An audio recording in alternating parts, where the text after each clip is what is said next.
Hello po, ito, palabas po ako ng bahay. May delivery po na darating. Ngayon pa lang ako po ay nagpapasalamat na. Ayan na po siya, nakamotor lang pala. Nakamotor lang, dito na.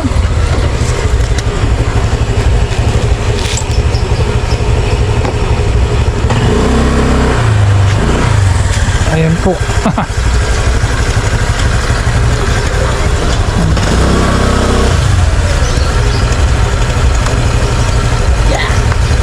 Ayan po, mamimay. Kaya na po, dumating. Ayan na po, nakamotor lang yung deliver, oh. Dumuot yung tali ko sa lubak. Oh.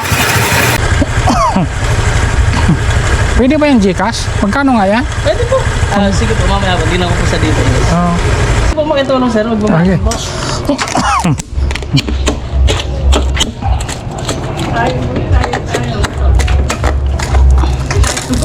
Kung nga kaya. Kaya po yan. Problema, sabi ko, hindi na ako marunong nito. Madali lang to sir. Bike lang. Sir, dyan po sa tinidor sir. Hawak po kayo. Dito, asan? Dito? Dito? Doon po sa harap po. Dito? Yan, yan. Yeah, okay. Alright. Pwede na, di pa kung sundo ka, matipid ka. Meron na akong pangsundo. Ito mamasahe. Init na lang daw. Ha? Puro init na lang. Oo nga, sana nga umulan na.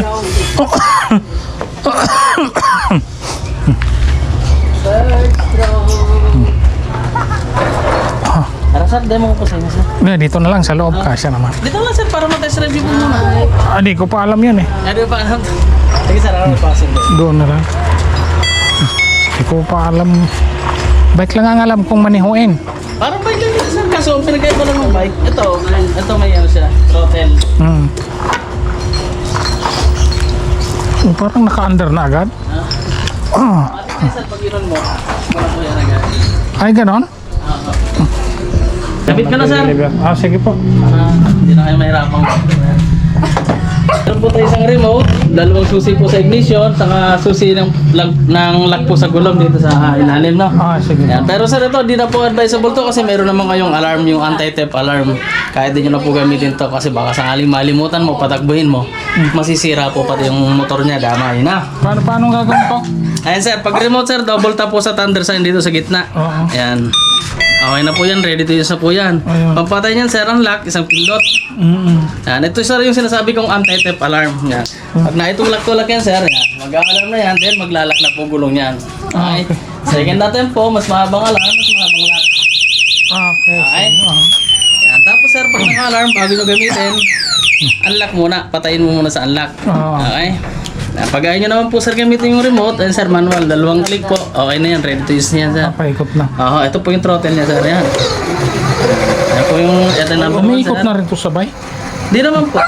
Yan. Number 2, number 3. Ay, pag number 3, matuloy. Mas mabilis po pag number 3, lalo na po pag may paon kayo, pwede kayo mag number 3 na. Okay. Yan. Tapos ito yung headlight. Yan. Sabay po yung tail light. Ayan. Signal light, kaliwa. Yan sir. Meron sir. Oo. Kanan. Yan. Busina. Ayun lang naman sir. Preno lang po naman ngayon. Ito lang harap. Pareho preno yan, dalawa. Ito harap, ito po likod. Yan, okay sir. Ano? Paano yan? Pag iop ko. Ayan, Yan. dalawang click sir. Yan. Dalawang. Yan din. Basta pag nagbukas yung panel sir, automatic bukas. Tatakbo na yan. Oo, tatakbo na. Tapos yung ano yung remote? Ay, Ito po, yung remote po, double tap po. Dito sa gitna. ito lang ito. Gitna po. Yan, dalawang pindot. Yan. Tapos op itong baba. Opo. Yan, ito. Yan yung alarm sa ibabaw. Pag iwanan ko, pwede ito Opo, pwede po. pindutin ko lang. Pwede mong pindutin. Okay, sige. Basta gagamitin nyo sir, kailangan naka-off. I-off mo muna bago mo gamitin. Okay. Yan sir, gamitin nyo po muna ito. Sa ngayon, naka-factory charge po siya ngayon. 70 or 80% po laman yan. Bawasan nyo muna kahit 2 bar bago nyo i-charge. Buksan lang siya. Hindi po, gamitin mo lang, ikot-ikot mo. Pero pwede bukas na. Pwede naman sir, okay lang. Basta at least magamit nyo lang po muna, ano? Oo. Yan, tapos galing kayo sa labas, pahinga muna ng 30 minutes o kaya 1 oras bago nyo i-charge. Ganon din po, pagkatapos i-charge, 30 minutes to 1 hour bago gamitin. Okay. Basta sir, pag nag-charge kayo, i-bike muna bago sa kuryente.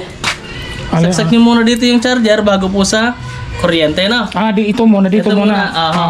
Ayan, ang estimated time niya sir, 10 to 12 hours sa unang charge. Sa susunod na charge sir, advisable naman daily charging para hindi nyo napapabaya ang madri ng battery para hindi mabilis masira. Okay. Okay sir, kasi pag na-drain to sir, yan ang mabilis makasira ng battery nyo. Pag na-drain siya. Yan. Ito sir yung, sabi ko sa yung nalaksad gulong. Dalawa lang naman yan sir, no? Spare lang naman yan. Ayan sir, pag nalakas yan sir, baka mamaya malimutan nyo, bigla nyo mapatakbo. Garalgal yan, pati yung motor niya. Ito kasi yung motor niya sir eh. Oo. Kaya sir, ayan, pag ano yan, balik mo lang. Kung hindi nyo na gamitin, okay lang, huwag nyo nang gamitin. Mayroon naman kayong alarm. Okay sir? Okay. Ito po yung charger natin. Ayan yung charger. Iwasan po natin mabagsak, mabasa. Wala po kaming warranty sa charger. Sakaling masira, mayroon naman po sa amin. Pero pwede naman siya, unit, pwede naman maulanan. Sir, ito po yung bawal sa kanya yung mabasa ito. Mga joints niya na to. Pwede yung bilan mo sa Shopee sir na yung mayroon pang takip mo. Okay. Sige. Okay? Yung warranty naman nito sir, 1 week free service lang po. 1 week? Tapos picture ko lang po kayo sir, okay lang? Sige. Dito sir. Palitan. Pasabay na rin ako sa cellphone ko. Sige sir. Okay. Ano sir? 1, 2, 3. Sorry sir. 1, 2, 3.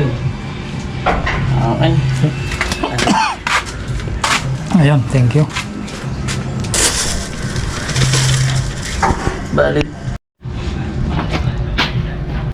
Panginoon, ako po'y lubos na nagpapasalamat. Binigyan niyo po ako ng mga kaibigan o kakilala na nagbibigay sa akin na nag-uumapaw na biyaya. Kahit sa social media lang po kami nagpangabot, ito po sila ay nagbigay sa akin na nag-uumapaw na biyaya.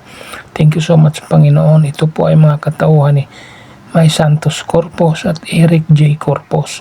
Sila po ang daddy at mami namin sa social media. Maraming salamat po. Bali, ano na yan, no? 11.9? Apo, 11,899. Bali 11,900.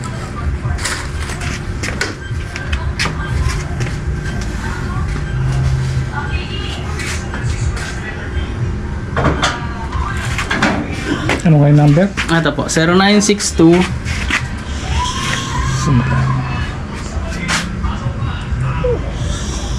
0962 693 693 Pala Cruz. 89 pala. 89. Ano ba? 11,900. Maori ka.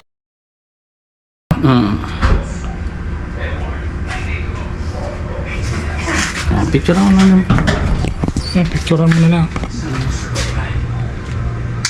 Ayun. Sino?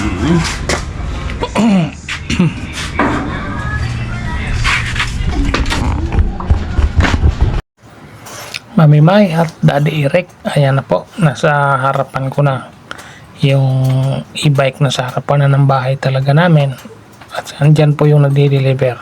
Maraming salamat po, hindi pa ako magsasawang magpapasalamat sa inyo. Thank you so much po Mami May at saka Daddy Eric. Walang muna pala dito yan, kailangan hindi mabasa. Ito na yung sir, no? Bawal mabasa. Opo sir yan. Bawal rin sa itulak bawal itulak, bawal ipahila. Ay pwede itulak, bawal ipahila, bawal ikarwas. Overload, bawal din po. Bawal kayo tulak? Pwede itulak, huwag lang ipahila. Kahit hindi siya naka-under, pwede? Oo, pwede.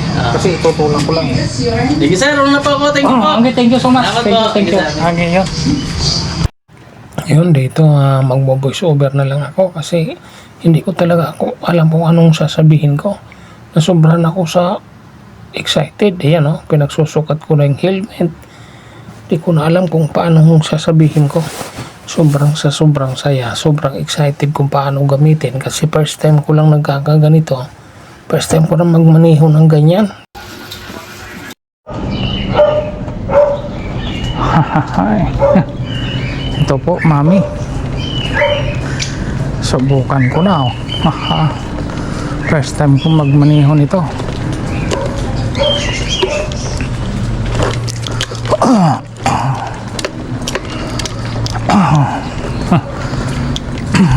First time kong mag-practice.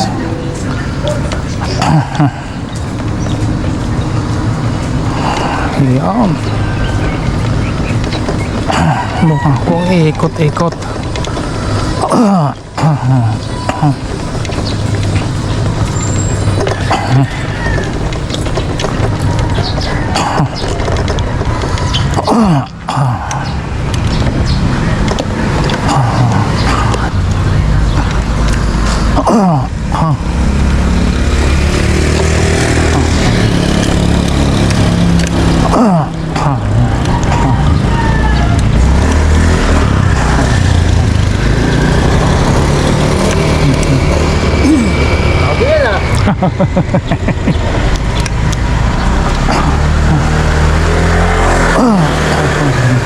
Practice lang.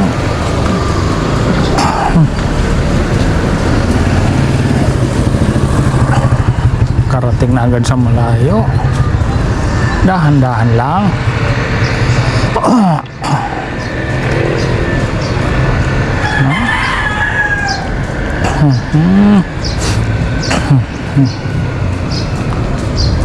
Punta sa tabi.